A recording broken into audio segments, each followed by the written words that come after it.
month I had the privilege of taking part in an ADF parliamentary program trip to the Middle East, or as it's sometimes referred to as the MER. I'd previously travelled to Afghanistan in 2017, so this time I knew what to expect. Yet I have to say, despite that, this trip far exceeded my expectations. I was joined by my parliamentary Labor colleague, Senator Kimberley Kitching, and the member for Oxley. Both were excellent travelling companions, and although we had a number of somewhat spirited differences of opinion on policy, they were always very well-natured. As always on these ADF parliamentary program trips, partisan politics gave way to the importance of Team Australia. This trip was once again impeccably planned by the ADF and the program coordinator, Lieutenant Colonel Andy Martin. The resourcefulness of our ADF escort officers were quickly put to the test before departing Australia, when yours truly left one of my required visa documents at home. In a sign of things to come, Major Michelle Turpie, whose parents live in my electorate, and Lieutenant Commander Andrew Tate snapped into action and resolved the issue.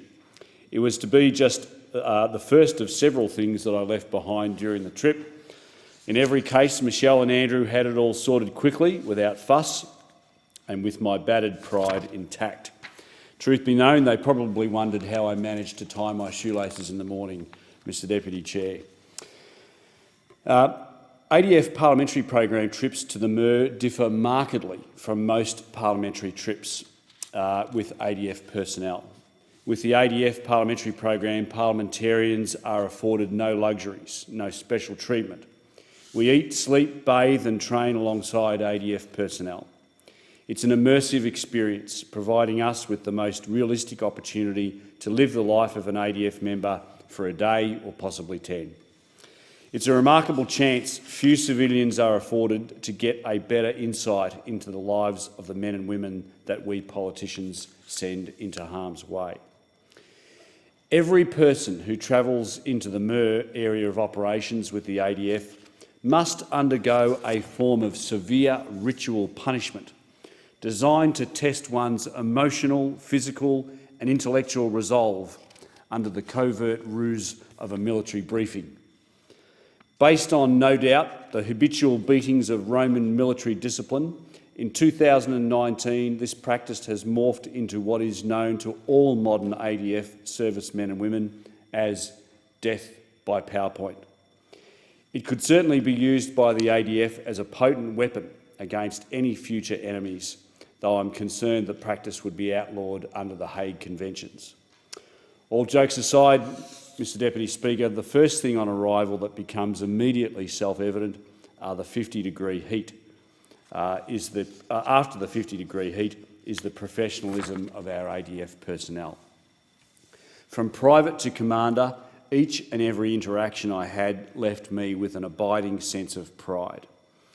All Australians should feel rightly proud of the tremendous work being undertaken by our ADF members in the Middle East. Whether as part of Operation Okra in Iraq, Operation High Road in Afghanistan or Operation Manitou to the east coast of Africa, the ADF punches well above its weight. Not only do ADF members enjoy a high degree of respect amongst their coalition colleagues, but importantly, they have earned the respect of their host nation militaries in both Iraq and Afghanistan. After our in-country briefings, we had the pleasure of making the trip to Iraq on the flight deck of an RAAF C-130J. We met Flight Lieutenant Jonathan Lee and Flying Officer Cameron Zoffria. Both these young men fly and navigate their aircraft through what are very busy aircraft traffic lanes at the best of times, while contending with the risks of flying in and around contested territories. Mr Deputy Speaker, Flying Officer Zoffria told us a story about his RAAF career, which, with his permission, I wanted to share with the Australian people.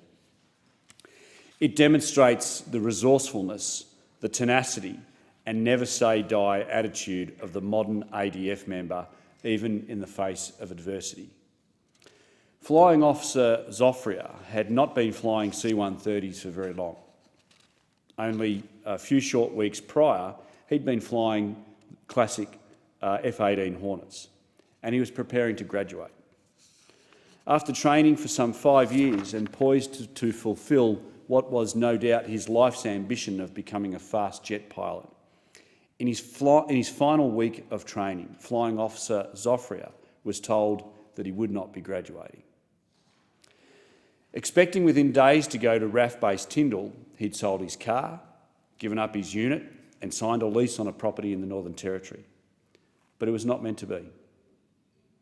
After spending around $23 million on his training, the RAAF reached the conclusion that he had not met the exacting standards required. Now, Mr Deputy Speaker, many of us would have thrown in the towel, but not Flying Officer Zofria. In a mark of the man that he is, whilst no doubt bitterly disappointed, he reinvented himself and retrained on the C-130. Flying C-130s in warlike operations is not for the faint of heart, but as any pilot will tell you, it's not flying fast jets. So this young man deserves all the kudos and respect that we as a nation can muster. Flying Officer Zofria will be eligible to reapply to train on fast jets in 3 years, and if he still has that need for speed, if I can use that term, I would urge him to never give up on that dream. Whilst in Iraq, we had the privilege of undertaking urban warfare training with Australian Army infantry soldiers from Renogra.